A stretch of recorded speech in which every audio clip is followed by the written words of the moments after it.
Bonjour Pierre Ouzoulias. Bonjour à vous. J'aimerais commencer cette interview par le sujet, par l'enjeu de la fin de vie. On en parlait dans le journal de 8 heures. La loi légalise l'euthanasie et le suicide assisté. Cette loi a été définitivement adoptée le 15 juillet. Elle est maintenant devant le Conseil constitutionnel. Le gouvernement qui a soutenu ce texte reconnaît lui-même que certaines garanties peuvent être insuffisantes. Le délai de réflexion de 48 heures, la situation des majeurs protégés sous tutelle, la liberté des établissements de santé. Est-ce que vous êtes surpris de voir le gouvernement soulever aujourd'hui des fragilités sur une loi qu'il a lui-même défendue ? Le gouvernement a toujours été ambigu par rapport à cette proposition de loi. Hein. C'est pas un projet, donc c'est même pas lui qui l'a déposé. Il a demandé, il a laissé faire à un député. Donc je suis pas surpris. Moi, je pense que l'essentiel est acquis. C'est une grande loi laïque. Qui garantit la conscience de l'individu jusqu'à la fin de sa vie. Et ça, c'est quelque chose de fondamental. Qu'il faille ensuite mieux encadrer, pourquoi pas, tout est ouvert. Mais je pense que l'essentiel est acquis.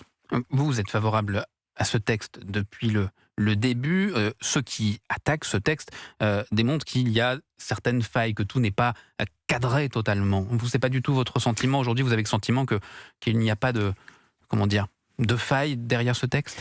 Mais au Sénat, ils ont refusé d'en discuter. Par 2 fois. Moi, j'étais prêt à travailler avec l'opposition de droite, essentiellement, pour mieux encadrer le texte, sauf qu'ils l'ont refusé. Et pour des raisons dogmatiques religieuses, disons les choses.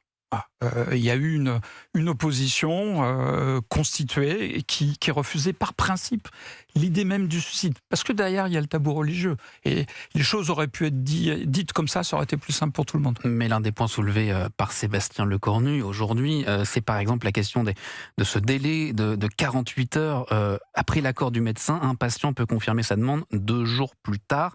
2 jours pour confirmer une décision irréversible. Vous trouvez ça suffisamment protecteur ? Et quand il reste 3 jours à vivre, s'il faut 48 heures pour confirmer la décision, à quoi ça sert le texte ? À quoi ça sert ? On est bien dans la situation de personnes dont les jours sont comptés. Il s'agit d'une question d'heures, de jours, mais même pas de semaines.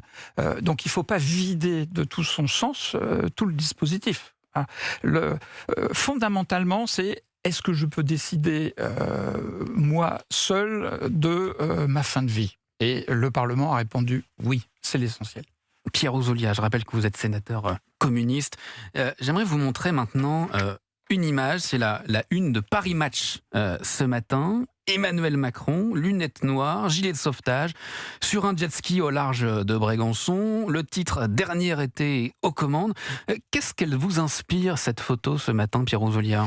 C'est la politique comme je l'aime pas. Moi, j'aurais préféré qu'il soit derrière un camion de pompiers à aider les pompiers pour éteindre l'incendie. Ça aurait été sa place. Là, je trouve qu'il y a quelque chose d'indécent. Après, indécent. Oui, indécent. Après l'été que nous avons vécu, montrer que le président, finalement, est en vacances, je trouve que ça correspond pas au niveau d'inquiétude de la population, qui est général. Le mandat d'Emmanuel Macron touche à sa fin. Il y en a qui pensent à l'après, et ils sont nombreux. Il y a notamment François Hollande, quasi-candidat pour 2027.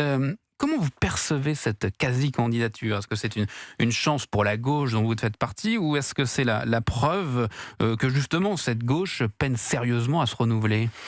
Mais ce que j'entends dans son camp, c'est pas un enthousiasme débridé quand même, parce que tout le monde se souvient que c'est le président qui a raté son mandat et qui a même pas réussi à se représenter. Et fondamentalement, je suis pas sûr que, en matière de politique, les Français aiment qu'on leur repasse les plats. Le pot-au-feu, c'est très bon quand on le met plusieurs jours au frigo, mais un candidat à la présidentielle, je suis pas sûr que ça soit intéressant. Vous soutenez la candidature de Fabien Roussel, j'imagine ? À titre personnel, parce que c'est les militants qui vont voter. Chez nous, on vote.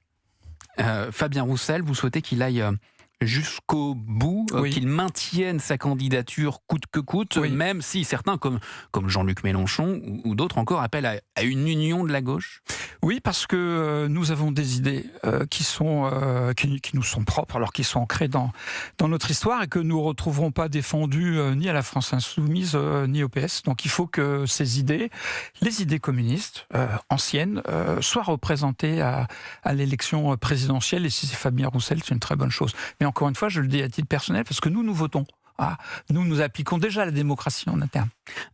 Mais aujourd'hui, les sondages indiquent, à 8 mois de la présidentielle, un deuxième tour. Jean-Luc Mélenchon, Marine Le Pen. Jean-Luc Mélenchon, ce sera votre candidat par défaut, à vous les communistes, ou bien est-ce que vous le mettez ce matin au même niveau, sur le même plan que le Rassemblement national? La gauche fait 30%.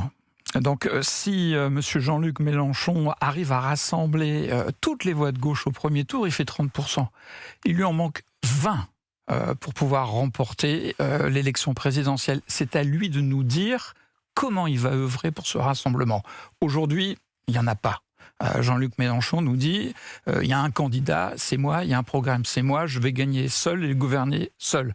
C'est pas comme ça qu'on peut gagner au second tour, donc c'est à lui de faire l'effort du rassemblement. Aujourd'hui, je ne l'entends pas. Voilà. Et par ailleurs, moi, de nouveau à titre personnel, je veux une clarification absolue, totale, sur les propos antisémites. Je ne les accepte pas, je les accepterai jamais. Là-dessus, il faut qu'il soit clair. Vous trouvez qu'il est ambigu? Il n'est pas ambigu. Il utilise... Vous l'accusez ce matin d'antisémitisme?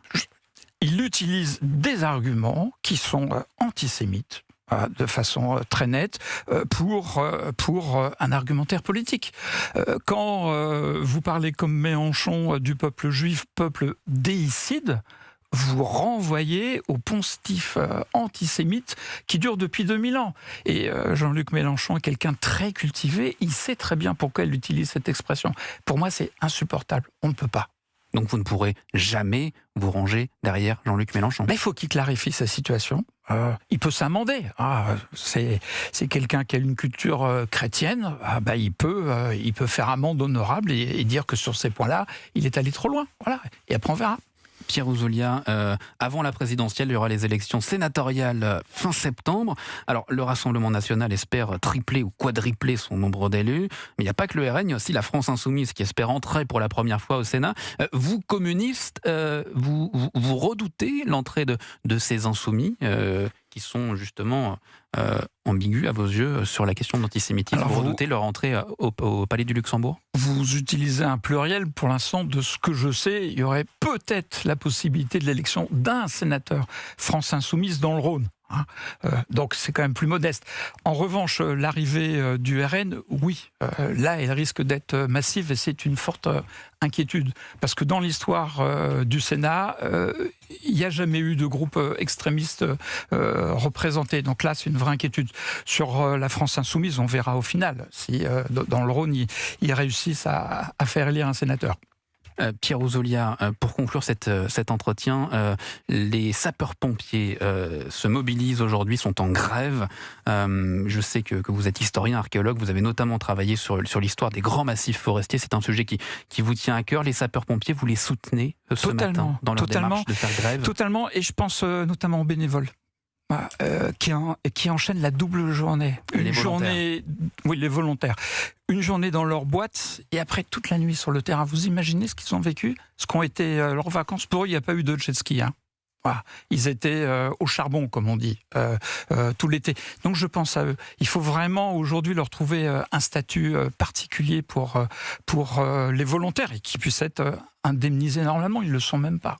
On ne peut pas continuer comme ça.